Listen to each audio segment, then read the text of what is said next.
अगर आप भी जमीन खरीदने से पहले सतर्क नहीं रहेंगे तो आज ये पटना हाईकोर्ट का फैसला, पटना हाईकोर्ट का जजमेंट जो है, यानी ये आपको देखना चाहिए। एक ऐसी कहानी यानी जो कि जमीन खरीदने को लेकर है और खरीदने के बाद क्या क्या हो गया। बिहार का ही एक गांव है, गांव में एक महिला है, महिला का नाम है नूनू देवी। यही है जो महिला, ये है नूनू देवी। अब नूनू देवी को क्या था कि ये सोच रही थी, इनके पास कुछ पैसे थे, उसे कुछ जमीन खरीदनी थी ताकि अपने परिवार के लिए खेती कर सके। ये सोचती थी कुछ जमीन खरीद लेंगे तो अपना परिवार जो है उसके लिए खेती कर लेंगे। लेकिन गांव में ही बुजुर्ग व्यक्ति, उसने कहा कि मेरे पास थोड़ी सी जमीन है, तुम चाहो तो खरीद लो। अब ये व्यक्ति जो है, इनको लगा कि हम अपना जमीन बेच देते हैं और ये यहाँ पर जमीन पर जो है खेती भी करते थे। वो आदमी उस जमीन पर बरसों से खेती कर रहा था। गांव के लोग भी जमीन जानते थे कि उसी का खेत है, उसी का जमीन है। मतलब अब जो खेती कर रहा है कोई नहीं जान रहा, कोई कागज नहीं देखा, लगा उसी का जमीन है। तो लेकिन ऐसा जो है था नहीं। अब इसका क्या कारण था कि नूनू देवी को लगा कि यह जमीन सही है, उसने सौदा कर लिया और बिक्री यानी सेल डीड जो बन गया, सेल डीड बन गया, जमीन की रजिस्ट्री हो गई, जमीन का केवाला हो गया। आप कहेंगे कि जमीन जब तक वो जो यहाँ पर बूढ़ा बुजुर्ग व्यक्ति थे उनकी जमीन नहीं थी तो जमीन की रजिस्ट्री कैसे हो गई, जमीन का केवाला कैसे हो गया।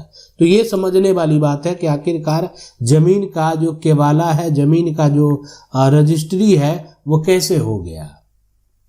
अब विवाद तो होना ही था। एक व्यक्ति है जिसका नाम है सुखदेव प्रसाद दास।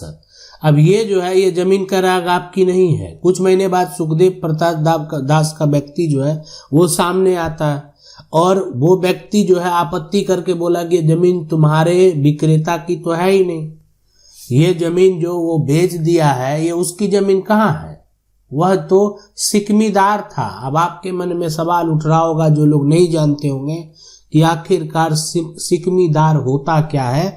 तो ये भी हम आपको बताते हैं कि आखिरकार सिकमीदार जो है वो क्या होता था, यानी किसी दूसरे के खेतों में खेती करने वाला किसान। तो अगर आप चाहें तो कोई भी अगर यहाँ पर सिकमीदार है ना, ठीक है, सिकमीदार, और उसका अगर यहाँ पर देखा जाए मतलब जो है, मतलब वो हो गया किराएदार। ये एक ही बात है यहाँ पर, किराएदार। तो इसका मतलब है कि ये तो किराए पर था, ये जो है एक तरह से सिकमीदार था। और सिकमीदार का भी कागजात जो है वो बनाया जाता है, यानी वो एक तरह से जो है ना, सिकमीदार के पास जो है अस्थाई मालिकाना हक नहीं होता है। बस वो क्या है, उसको सिर्फ खेती करने का अधिकार दे दिया, खेती यहाँ पर करने का अधिकार दे दिया गया है। आप खेती कीजिए, फसल लगाइए, और जो जब तक चलता है तब तक जो है, जब तक उसको रैयत नहीं हटाता है तब तक वो यूज करे। तो सिकमीदार का एक सबसे बड़ा कंडीशन ये होता है ना कि वो जमीन बेच नहीं सकता है, कि इसलिए कि उसके पास ओनरशिप नहीं है।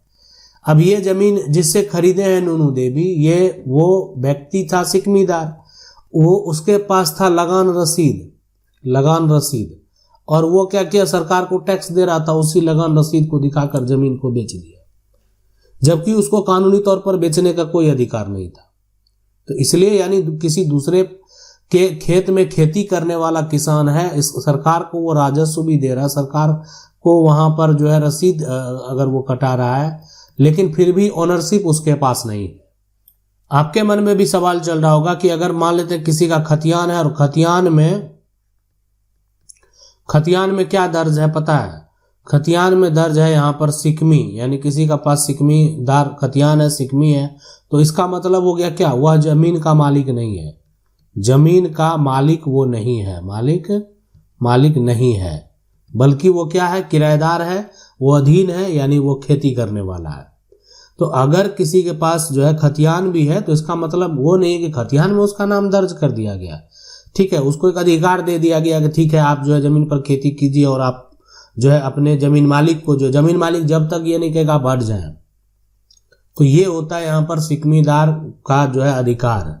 लेकिन यहाँ पर सिकमी खतियान के आधार पर जमीन को बेच दिया। नीनू देवी हैरान हो गई, अगर वह किसान उस खेत को बेच नहीं सकता था तो मेरे पैसे और कागज सब बेकार हो गए क्या? तो सीधी सी बात है, ये एक बड़ा सवाल है। अब यानी मामला जो है ये पटना हाई कोर्ट पहुंच गया, यानी मामला जो है जाएगा। अब सीधी सी बात है, किसी को अपनी जमीन में हक चाहिए। मामला जब पटना हाई कोर्ट पहुंचता है तो अदालत ने सारे राजस्व अभिलेख खतियान देखे। वहां साफ लिखा था कि विक्रेता का नाम सिकमीदार के रूप में दर्ज है, यानी जो विक्रेता है, ठीक है, विक्रेता का नाम जो है कागजात पर जो दर्ज है, कागजात पर वो किस रूप में है? यहाँ पर सिकमीदार के रूप में ये देखा गया। मतलब वो खेत का मालिक नहीं बल्कि सिर्फ खेती करने वाला अधीन यहाँ पर था। तो ऐसे सिचुएशन में या तो जो वो जमीन बेचा वो गलत हो जाएगा, या तो वो जो सेल डीड है वो अनवैलिड होगा, या अब जो कोर्ट का जजमेंट होता है उसके अनुसार अब क्या होने वाला है। तो देखें आखिरकार जो हाई कोर्ट है, आखिरकार हाई कोर्ट ने क्या फैसला सुना दिया। ऐसे मामले में देखें जो पटना हाई कोर्ट का ये जजमेंट है, जज ने कहा खतियान में जो लिखा है उसे सही माना जाएगा जब तक कोई जो है उल्टा सबूत ना हो। यानी जो आप देख रहे हैं डॉक्यूमेंट ना से जो खतियान में लिखा है उसको वैलिड माना जाएगा। इसलिए अगर विक्रेता जो है सिकमीदार था तो वह पूरी जमीन का मालिक नहीं था, और जब नूनू देवी ने उससे जमीन खरीदा तो उसे भी यहाँ पर सीमित अधिकार मिले, वह मालिक नहीं सिर्फ खेती करने का हकदार बनेगी। तो ये जजमेंट जो है ना, यानी पहले वो सिकमीदार, अब जो है खरीद लिया वो सिकमीदार, यानी फिर उनको भी जो बेचने का जमीन को अधिकार नहीं, इसलिए जजमेंट दे दिया उनको सिकमीदार। तो द सेल डीड तो ठीक है वो वैलिड है, बट यहाँ परचेजर राइट आर जो है लिमिटेड। परचेजर जो है एक तरह से उसका राइट को, अधिकार को यहाँ पर जो है बांध दिया गया। ठीक है आप लगाए पैसा तो आप खेती कीजिए, लेकिन इस पर अधिकार हम आपको नहीं देने वाले हैं। तो ये जो है ना सीख आपको क्या मिला इस जजमेंट से, इस फैसले से। हम बात करेंगे इसके केस नंबर की, आप जजमेंट कैसे प्राप्त करेंगे ये भी हम बताएंगे। लेकिन ये जो यहाँ पर जजमेंट है, ये जो फैसला, इससे आप क्या सीखे? ये जजमेंट, ये फैसला से आप ये सीखे कि कोई भी जमीन खरीदने से पहले ना, अगर वो खतियानी जमीन खरीद रहे हैं तो खतियान देखना बेहद जरूरी है। खतियान की स्थिति देखना बेहद जरूरी है। यानी खतियान की स्थिति में वो देखना किस प्रकार का रैयती खतियान है या यहाँ पर सिकमी खतियान है, ठीक है, या वो ऐसा तो नहीं गैर मजरुआ जमीन है। बहुत तरह की चीजें हैं। जमीन के किस्म को भी देखना बेहद जरूरी है। जिस पर हम पैसे लगा रहे हैं उसकी पूरी तरीके से जांच पड़ताल करना भी बेहद जरूरी है। तो अगर आप ऐसा करेंगे उसके बाद जमीन खरीदेंगे तो आपको जो है पूरा ओनरशिप मिलेगा। नहीं करेंगे तो फिर आपका या तो सेल डीड जो है, यहाँ पर जो सेल डीड है, या तो वो अनवैलिड हो सकता है, या आपको उस पर पूरा राइट, पूरा अधिकार नहीं मिलेगा। अब बात करेंगे इस जजमेंट के केस नंबर की। केस नंबर जो है ना इसका, यहाँ पर केस नंबर वो है यहाँ पर 89 ऑफ यहाँ 2011, और इसका जो जजमेंट है यहाँ पर जजमेंट वो आया है 12 फरवरी को, फरवरी 2013, और 12 फरवरी 2013 को इसका जजमेंट आया। और जो है यानी केस नंबर 89 ऑफ 2011।